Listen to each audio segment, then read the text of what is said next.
You. Um, I'm Walter Barta. Who am I speaking to? This is Jack D. Okay. Okay. I I guess you're here for the extra session. I am. I was also just kind of seeing how these worked as well. Because I haven't been to one yet, so I wanted to get a little heads up before my discussion later tonight. Oh, you're on one later tonight? Yes, I am Okay. at 7. Virtual, let me look at my notes. Virtual ethics? Yeah, virtue ethics. Yeah, Um, virtue ethics, virtual. Yeah. okay. If you all right, well, we'll answer whatever questions you want, and if you wanted to count this one as your session, that would be fine too. Since you're here. Nobody else is here yet, so we can wait to see. It's up to Okay. you. Um, I'm fine with either. What would you prefer, if I'm being honest? I'd rather it be your choice. It's, I guess, the best way to put it. Um, I I think that well, it depends on if you've prepared for the one at 7. If you have prepared for it, then we should just do it at 7. Uh,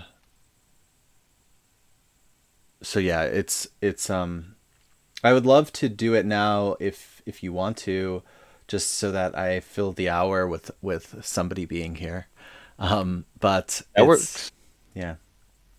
That works for me. So if I can ask you beforehand, because I took notes on the key phrases throughout the chapter that I had read, but I haven't been to one of these yet, unfortunately, and I apologize for that. But I didn't know what this is like. So what even happens in one of these? We just talk, basically. Oh, The other ones are posted on YouTube, and right. which is also linked through this Discord.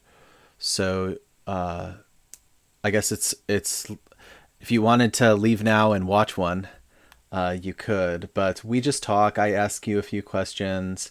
We try to formulate some arguments, and then you then I ask you maybe how would you apply this to your job or major or whatnot.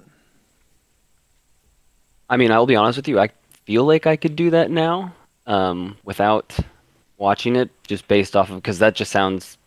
I don't want to say simple, but it's just a conversation. It doesn't sound too complicated. Yeah, I just want to. I It's just a conversation. But the topic, if we did it right now, the one that I had scheduled for right now was consequentialism. Could you talk to me about consequentialism, or would you feel more comfortable talking about virtue ethics? Probably more comfortable doing virtue ethics right now, but I could definitely read up with that one if we have time afterwards and then talk to you about that. Otherwise, I'm not really worried about that. I'd rather just do mine and make sure I get that in now, I guess if that makes sense. Okay. If you wanted to talk about virtue ethics now, I suppose we could, since it does not seem like anyone else is coming. Um, okay. So, and before we jump into it, um, just to make sure, did you have any other questions for me related to anything else? Because you might have some office hours type questions. So just let me know. Um, the only other one I could think of, I know we have that exam this week. Is it just any time throughout the week, or do we have a specific day? I didn't see when I was reading the announcement. I didn't know if I didn't see anything on there about it. I just didn't know how that worked. It's open. You could take it right Okay. now if you wanted to. Okay. And it's I'm hoping everybody it will finish it basically by midnight on Sunday. Right. Okay. I have been fairly lenient about these, so I've been accepting the quiz is late so far. The exam is a little different because you can only take it one time. So I'm not. It's the leniency will be down a level. But yeah, that's and it is the kind of thing where you should take it before this week's over because next week we're going to be moving to part two of the book, which will Right, be which a is different exam. So exactly, yes. yeah, I would definitely agree with that. so yeah, okay. Virtue ethics. So I guess in your own words, how were you thinking about virtue ethics in this chapter? Uh, Professor, you cut out. The last thing I heard was in your own, I'm assuming words, but I'm not hearing anything after that. Okay, yeah. In your own words, how would you define virtue ethics? Basically, the thinking that what you would do in a specific situation, as long as like what the best person would do in a situation, knowing all the knowledge they could about it, making the absolute right choices, I guess would be the best way that I felt when I was reading it. Um, Yeah, yeah. Specifically, you're honing in on the idea of like a best person. So like, what would a virtuous person do, right? right. Something like that. Yes. Like, well, the train trolley, and because I watched your video on this one, um, a true if this was possible, they would derail the train. I feel like in this situation. However, that's not really possible with that thing or that analogy or whatever you'd call it. Um, or they would make the absolute right decision and probably save the five people. The more realistic decision, I think, applying virtue ethics is they'd say the five people and sacrifice the one because the five outweighs the one, I guess, in this situation. Okay. Yeah. So, well, you're pointing out something that, like, why isn't there a third option? We want to derail the train. That's the best option, right? Yeah, yeah, And you're right. Like, that's a that's one way out of it. But we also it's interesting to sort of bracket out that option and say no, that's impossible.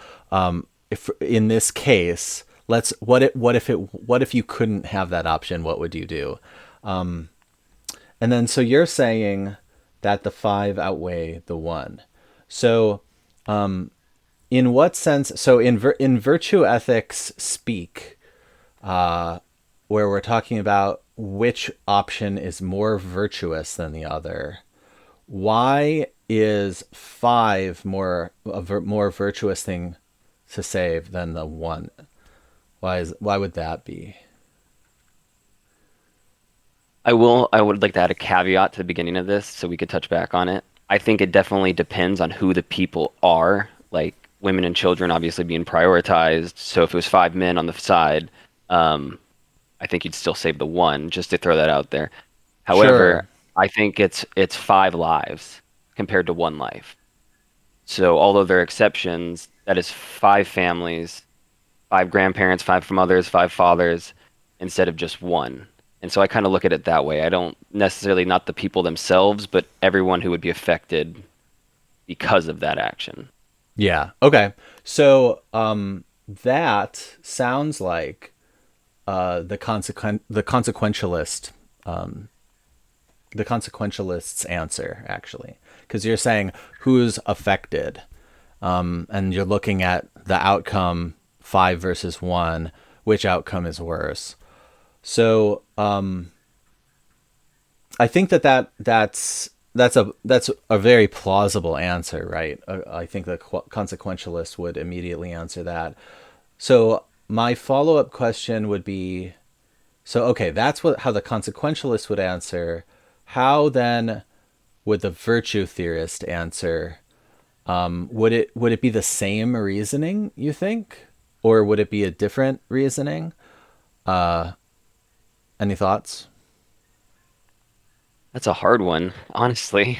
Um, I think it would be based off of that person's experiences. So instead of thinking, if I was looking from the virtuous, they would go off of I guess what I was saying the first time. If it's five men on one side and a child on the other, five adult men on one side and a child on the other, I think the easy choice is to save the child, uh, because the child has their whole life ahead of them. I mean, and I believe that the five men on that side would want that to happen. At least five good men would. Yeah. Okay. So there are two things there. So one thing is the child legitimately might live longer. So you would be saving more years of life or something like that. Yes. The five men, let's say let's even stack the deck a little. Let's say they're old men. And between all the old men, they're only going to collectively have a total of 50 years left between them.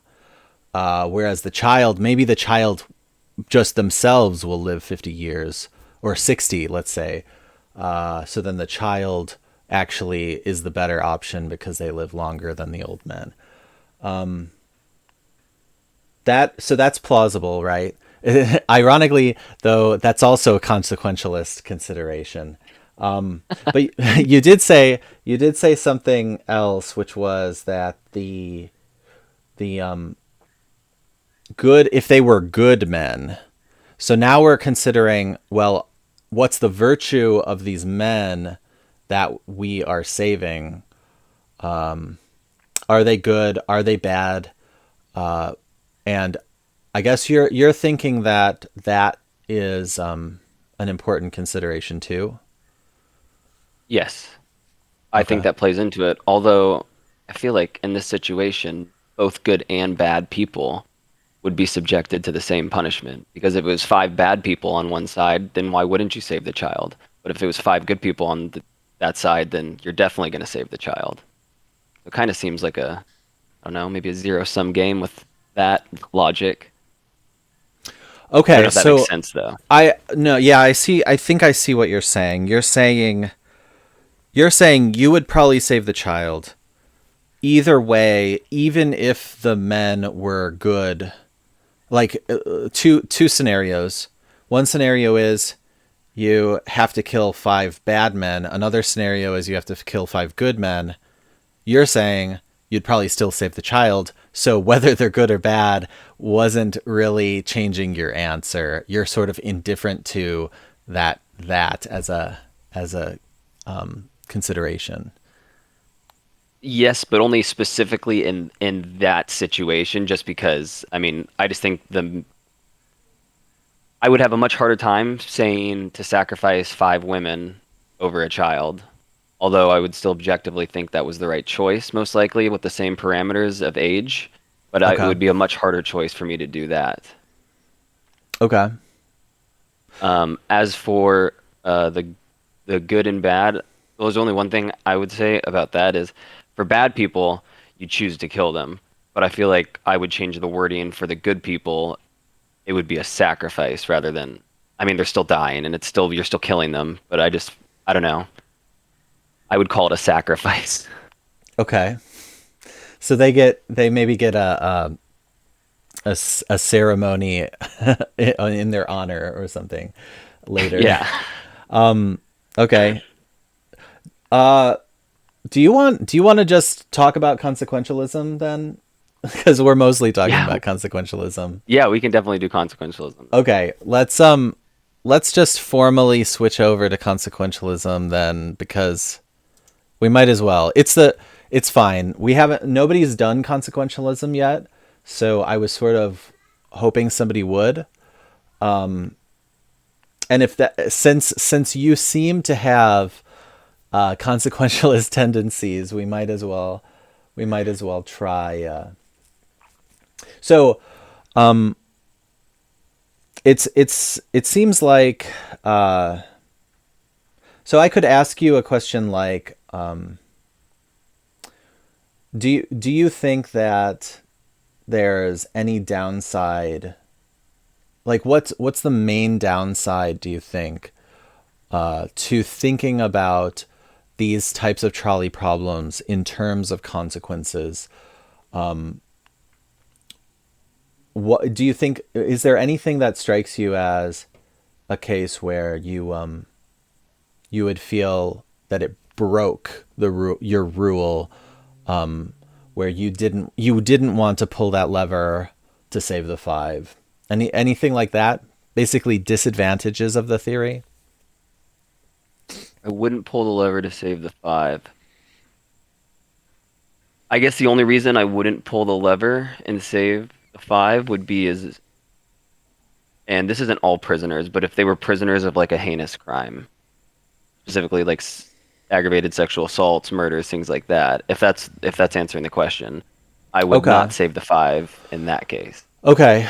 But yeah, so you would not want to save the five bad people over one, like, I guess, pure person or something like that. Correct. Yes, Yeah. sir.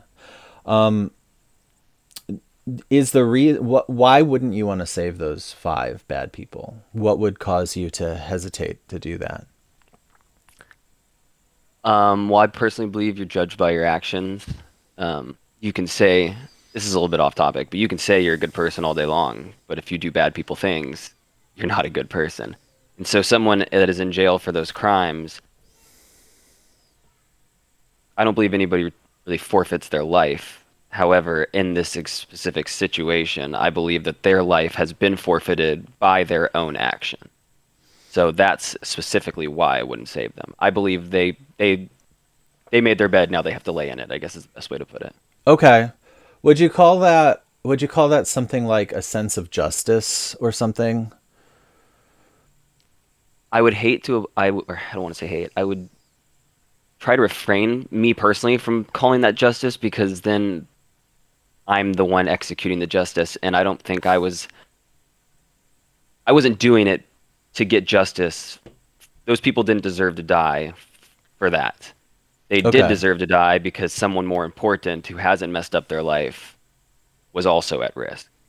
So I don't know. I may be justice, but I don't know if I feel that way truly. Okay. Well, yeah, I'm trying to figure out what what principle you're relying on to say that these five I guess they're criminals in this case. Yes. What principle we're invoking to say that they're less worthy of being saved than, let's say, a like a an average, just an average middle of the road person. Where there's something where that you're invoking to distinguish them, right? Yes. We don't have to call it justice, but I guess so. We can imagine a case like this. So let's say you've got five of these are, let's call them prisoners, and they've signed up to do like prison work detail where they're like a chain gang on the side of the road. So Right. you got the trolley coming down. The trolley can either run over the prisoners and they can't move because they're all chained up, or it can run over just like some rando person on the other road. So that scenario, in that scenario, something about the prisoners is causing you to say, well, no, I wouldn't save them. I hate to flip sides here, however, for just a rando person, like my thinking for the first one was like it was a child. But for a Okay. random person, I would probably choose the random person. Okay. And I don't want to switch into virtualism, but I guess I don't really have to on this, but um, or virtue ethics, but I would probably save the five. Yeah, Okay. I So mean, unless there was something crazy, but I would save the five. okay. So you might still save the five prisoners over a rando. Yes, Okay. Okay. Let and I me think let that's me try to throw some more wrenches in it for you. So okay. let's say it's a different case. Let's say you're a doctor,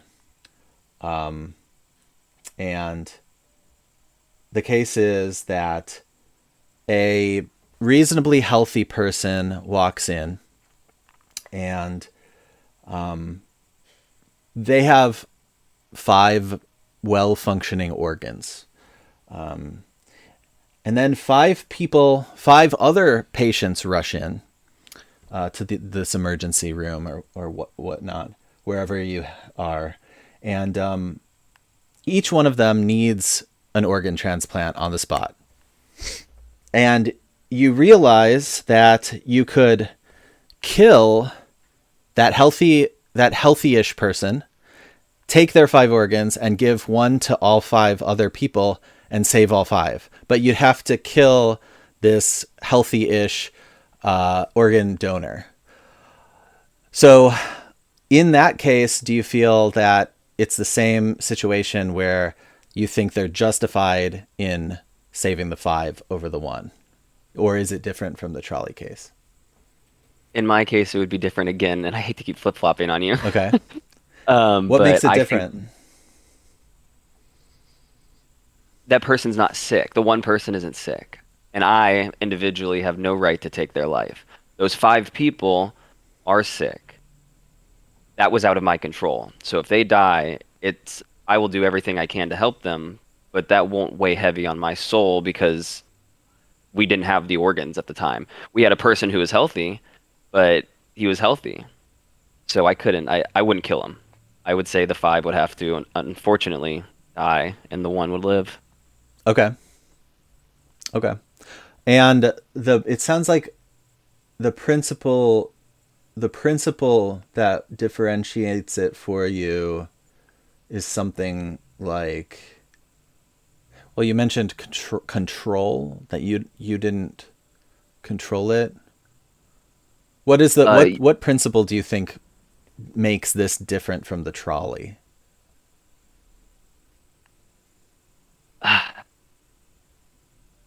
the fact that I wasn't in control, that I think control is the right word to use for it. Those 5 people were outside of my ability. They had pre-existing conditions, I'll just call it that, pre-existing conditions. So there was nothing I could have done up until this point to help them outside of killing a man. And I don't want to say greater good because in this case it would not be the greater good. But I'm trying to find a way to explain it. I don't know. I think I value certain lives higher just based off of. I mean, I guess now that I'm looking into this, there's like 1,000 things that I base it off of. With the prisoners, it was what was their crime? What did they do? With the child, it was how long are they going to live? It's a child, or if it's a woman, it's a woman. I don't know. I guess control would be the right word. I Okay. feel like if it's outside of my control, then it's not my fault. So I Okay. don't have to live with the consequences. Well, so let's so the thing you said right before, that it's complicated. I think like that we can totally agree on that, right? Like there's all these different factors, um and it seems like all those different factors could like affect uh different outcomes in ways that we're not sure about, or maybe in ways that we have some ideas about but aren't like totally confident. Maybe sometimes we're confident, maybe uh like it could turn out that one of these 5 is Hitler or something like that, right? And Yeah. that could totally distort like what our calculation would have to be. So let's agree that it's totally complicated. That seems totally right, and all these factors do seem to possibly change our answers, right? So I'm not totally sure that I follow you about the control thing. Be- and here's my maybe my confusion a little bit is, in both cases we're sort of stipulating that we are the person in control. So like in the one case, maybe we are the trolley driver, so we're in control. And in the other case, we're the doctor and we have like everybody is knocked out, I guess, from anesthesia. So it's like entirely under our control what we do after we've knocked them out from anesthesia. So if I stipulate that, then it's like it does seem like it's in my control, but I think maybe you mean control in some other way. So do you think, do you see what I mean? And do you think you have some other meaning of control that you're using? Yes, I do actually, and that just clarified it a lot. So what I was like trying to say with control, um, let me think about, I'm trying to think of a word for it. Um, like, so I'll do two examples. So control with the trolley, there is no choice. An action must be made. So I have to act, I guess is a good way to put it. I have to Okay. act one for one or the other. But with this other one, I could just abstain from doing anything, let the one man live, and the five die. And I don't really believe I was in control of their death, or I had any factor on their. They were dead the moment they walked in, and they didn't have an organ. Okay. That's how I look at it. Okay. Yeah. That's a lot. People often refer to this distinction that you're making. People refer to this as like a distinction between committing an act and omitting an act. So like commission versus omission. So that's sort of what you're getting at, is this idea that, well, maybe committing the act, like having to commit the act in the trolley case, might be distinctly different from the doctor case, where you could just say, nope, like this wasn't my problem in the first place. I'm sorry, and just not do anything. So that's sort of what you're getting at, it sounds like. Yes, sir. Okay. But that notably makes you not a total consequentialist, because you are distinguishing. You're not totally judging on outcomes. You also have this other distinction of whether or not I'm like the responsible party for committing the act. That's a different distinction that you're sneaking in there, I guess you could say. Yes. Okay. Do you And think that's that yeah, go on. I was just gonna say, that was the distinction I think I was trying to make with the trolley too, when you use the word justice, because that to me sounds like I'm not the judge, jury, and execution. I just chose those people simply because of their past choices, not because I believe that they deserved to die, I guess. And that's, I don't know if that makes sense. That was just the Yeah, same thing with that person. I don't think that one person deserved to die, um, for five other people. it I does guess make if that makes sense, because the trolley is not the means of execution for these prisoners.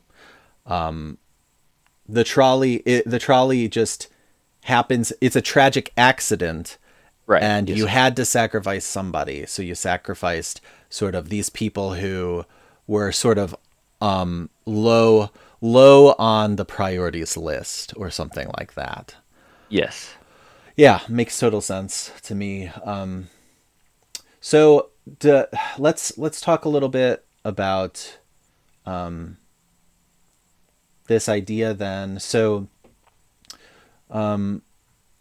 if we're not pure consequentialists, which in the book that's referred to as act consequentialism, right? Then we might be rule consequentialists, which is we think the consequences matter, but we think we still have to follow certain rules in order for the consequences, in order for those best consequences to come about. So that's sort of an attempt to reconcile. That's sort of an attempt to make the story you're telling make a little bit more sense, right? Because we can have things like, oh, the doctor's responsibility, or the trolley driver's responsibility, or those kinds of considerations. So did are you thinking of it more in terms of rule consequentialism, where it's like we are consequentialists, but we still have to follow some rules to make things go well. Is it something like that, do you think? Yeah, I could definitely see that.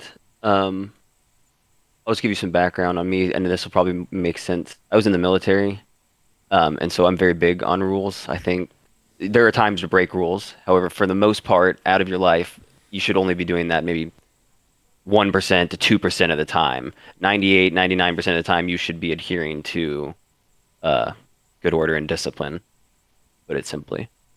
Okay.